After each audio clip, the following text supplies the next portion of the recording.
हर बार जब आप social media पर किसी खूबसूरत ब्लॉगर को पाकिस्तान की तारीफ में कसीदे पढ़ते सुने तो इस बात को याद रखिएगा कि हर मुस्कुराहट मासूम नहीं होती। कुछ के चेहरे मासूम होते हैं लेकिन अंदर जहर भरा होता है। ज्योति मल्होत्रा ऐसी ही जहरीली थी जो कहने को तो हरियाणा की यूट्यूबर थी, चेहरा खूबसूरत था लेकिन दिल में देशद्रोह का काला जहर भरा था। वो हंसती थी भारत की बेटी बनकर लेकिन बिक चुकी थी पाकिस्तान के हाथों।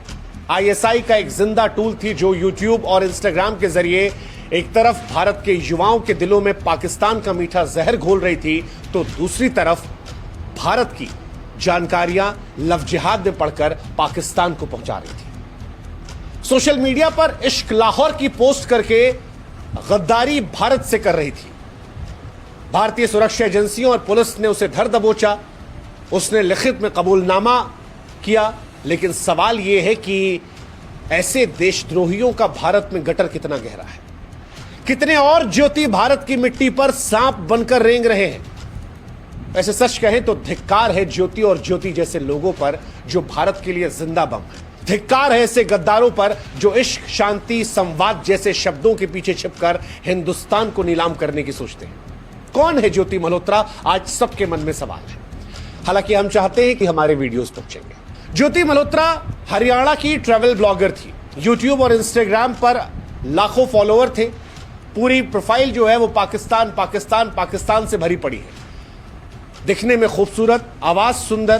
प्रोफाइल स्टॉक करेंगे तो समझ जाएंगे कि लाहौर की गलियों से लेकर पाकिस्तानी खाने की बड़ी मुफीद थी। मानो दुनिया में सबसे खूबसूरत मुल्क उन्हें पाकिस्तान लग रहा था। लेकिन यह सब कुछ इत्तफाकन नहीं था। वो भारत की सैन्य गोपनीयता को आईएसआई के हवाले कर रही थी। वो लिख रही थी इश्क लाहौर लेकिन गद्दारी दिल्ली से कर रही थी। हंसमुख चेहरा, मासूम दिखने वाली कहानियां लेकिन इरादा देशद्रोह का। ज्योति मल्होत्रा एक दो मुही नकाबपोश देशद्रोही थी जिसने अपने ब्लॉग्स के जरिए पाकिस्तान के एजेंडा को भारत के युवाओं के दिमाग में घुसाया। वो न सिर्फ भारत की जमीनी हकीकत को झुटलाकर पाकिस्तान की चमक को दिखा रही थी बल्कि सैन्य जानकारियां भी दुश्मन को बेच रही थी। और यह सब कुछ क्यों था? क्योंकि उसे दानिश नाम के एक पाकिस्तानी एजेंट से मोहब्बत हो गई थी जिसने लव जिहाद के चक्कर में, जिसने पाकिस्तान की तरफ से साजिश करने के चक्कर में इस लड़की को फंसाया था। 2023 में ज्योति पाकिस्तान गई थी और यह पाकिस्तान की यात्रा कोई सैर सपाटा नहीं थी बल्कि आईएसआई की शातिर साजिश का पहला कदम था। पाकिस्तानी उच्चायोग ने उसके वीजा से लेकर उसके रहने, खाने, आने जाने का पूरा इंतजाम किया और वहीं पर उसकी मुलाकात हुई दिल्ली में पाकिस्तानी उच्चायोग के कर्मचारी एहसान और रहीम उर्फ दानिश से। दानिश ने ज्योति को अपने झूठे इश्क के जाल में फंसाया। यह कोई प्यार वैर नहीं था, यह लव जिहाद की सुनियोजित साजिश थी। दोनों के बीच संबंध बढ़े। ज्योति का दिमाग जो है वो पाकिस्तानी प्रचार तंत्र ने पूरी तरह जकड़ लिया। पैसे भी दिए गए, इसे मदद की गई, दुनिया भर में घुमाया गया, दुनिया भर में अय्याशियां करवाई गई। दानिश ने उसे तमाम पाकिस्तान के आईएसआई एजेंट से मुलाकात करवाई, उसके सारे शौक पूरे किए। हाल ही में दानिश के साथ वो इंडोनेशिया के बाली भी गई थी, जो दर्शाता है कि दानिश ने इसे फंसाने के लिए किस हद तक जाकर इसका दिल जीता। इश्क के नाम पर, पैसों के नाम पर, घूमने के नाम पर देश को बेचने की कहानी आज हर भारतीय के दिल में आग लगा रही है। दानिश अपने मुल्क के लिए काम कर रहा था लेकिन ज्योति जैसे गद्दार भारत के लिए अभिशाप है जो पैसों के लिए, इश्क के लिए, घूमने के लिए, शौक पूरे करने के लिए अपनी देश की सरजमी को बेचने को तैयार हो जाते हैं, अपनी मातृभूमि से गद्दारी करने को तैयार होते हैं। ज्योति के ब्लॉग्स को भी हमने खंगाला। ज्योति के ब्लॉग्स कोई ट्रैवल डायरी नहीं थे बल्कि आईएसआई के प्रचार का हथियार थे। जैसा कि हमने कहा, लाहौर इश्क और ऐसे तमाम पाकिस्तान से जुड़े पोस्ट, ये सब कुछ एक सोची समझी साजिश थी। दिखाने की कोशिश थी कि पाकिस्तान जो है वो दुनिया का स्वर्ग है। वो अमन की आशा का ढोंग रचकर भारत विरोधी नैरेटिव फैला रही थी और ये सब कुछ प्रचार तक सीमित नहीं था। जो खबर आई है वो और सेंसिटिव है। यहां तक कहा जा रहा है कि ज्योति ने भारत की सुरक्षा को ताक पर रखकर भारतीय सेना से जुड़ी तमाम गतिविधियों, गोपनीय जानकारियों को भी यहां से फॉरवर्ड किया। फॉरवर्ड करने का तरीका व्हाट्सएप, टेलीग्राम, स्नैपचैट जैसे इनक्रिप्टेड प्लेटफॉर्म्स, क्योंकि वहां पर आप पकड़े नहीं जा सकते। वो दानिश और अन्य एजेंट के संपर्क में रहकर ये सब करती थी। दिल्ली में रहते हुए तमाम संवेदनशील इलाकों की तस्वीरें, डेटा साझा किया और ये सब करने के लिए उसे हवाला के जरिए मोटी रकम दी गई।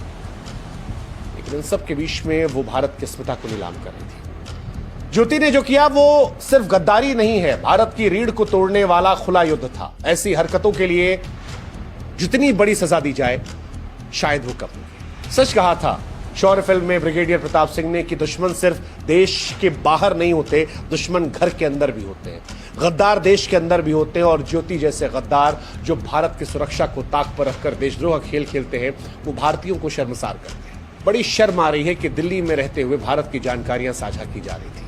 चंद पैसों के लिए प्यार का नाम देकर देश की अस्मिता को नीलाम करना, लानत है ऐसे लोगों, लानत है। हालांकि अगर आपको लग रहा है कि ज्योति अकेली थी तो आप गलत हैं। ज्योति अकेली नहीं थी, एक पूरा नेटवर्क था जो इसके लिए काम कर रहा था। गजाला नाम की महिला का नाम आ रहा है जिसने वीजा प्रक्रिया में हेल्प की।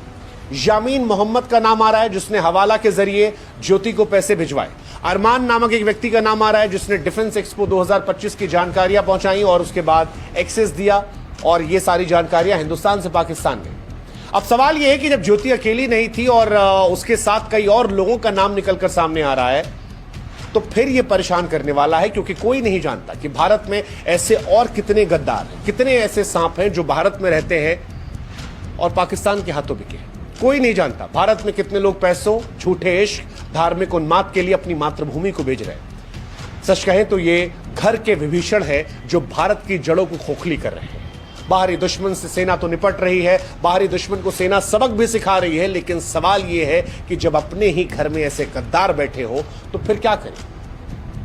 क्योंकि ये गद्दार हमारे देश के जवानों की जान से खिलवाड़ कर रहे हैं। सैन्य ठिकानों की जासूसी करना, देश के खिलाफ दुष्प्रचार करना, ये जंग जब हमारे घर से की जाती है तब ये देश को तोड़ने वाली होती है। ज्योति जैसे गद्दार सोशल मीडिया को हथियार बनाकर युवाओं के दिमाग में जहर भरते हैं। ये वही लोग हैं जो कहते नहीं पाकिस्तान इज फॉर पीस, और एक आम हिंदुस्तानी को यह एहसास होने लगता है, वो मानने लगता है कि नहीं जी, उनके कल्चर को बढ़ावा देना, उनकी चीजों को शामिल करना बहुत सॉफ्टली नैरेटिव के तहत इनको पैसे मिल रहे हैं। हमें आपको अंदाजा नहीं होता कि यह दुश्मन की रणनीति का एक बहुत बड़ा हिस्सा है। ये सिर्फ सैन्य खतरा नहीं है, सामाजिक एकता, आर्थिक स्थिरता और भारत की आत्मा पर सीधा हमला है। ये ऐसे गद्दार हैं जो भारत के लिए कैंसर है, और ऐसे गद्दारों को ढूंढना होगा, जड़ से उखाड़ कर फेंकना होगा। ये मामले चीख चीख कर बताते हैं कि भारत के भीतर एक नेटवर्क सक्रिय है जो बहुत ही प्रो पाकिस्तानी है। कई बार आपको बड़े बड़े सितारों में भी कई ऐसे लोग मिल जाएंगे जो पाकिस्तान की बोली बोलते हैं, वो जो पाकिस्तान को सूट करती है। हिंदुस्तान में रहते हैं, खाते हमारे यहाँ का है, सुविधाएं हमारे यहाँ की है, लेकिन बोली उनके यहाँ की है। इससे पहले भी आपने देखा होगा तमाम ऐसी महिलाएं थीं जो भारत की थीं, पाकिस्तान में शादी कर चुकी थीं, लेकिन हिंदुस्तान में रहती थी, सुविधाएं यहाँ की लेती थीं, बच्चा वहां पैदा करती थी, आतंकी वहां से आता था, लेकिन यहां फायदा उठाया था। और फिर यही लोग इस पार उस पार कई बार स्लीपर सेल का काम करते हैं। बहुत सारे ऐसे उदाहरण, शायद सब नहीं होंगे।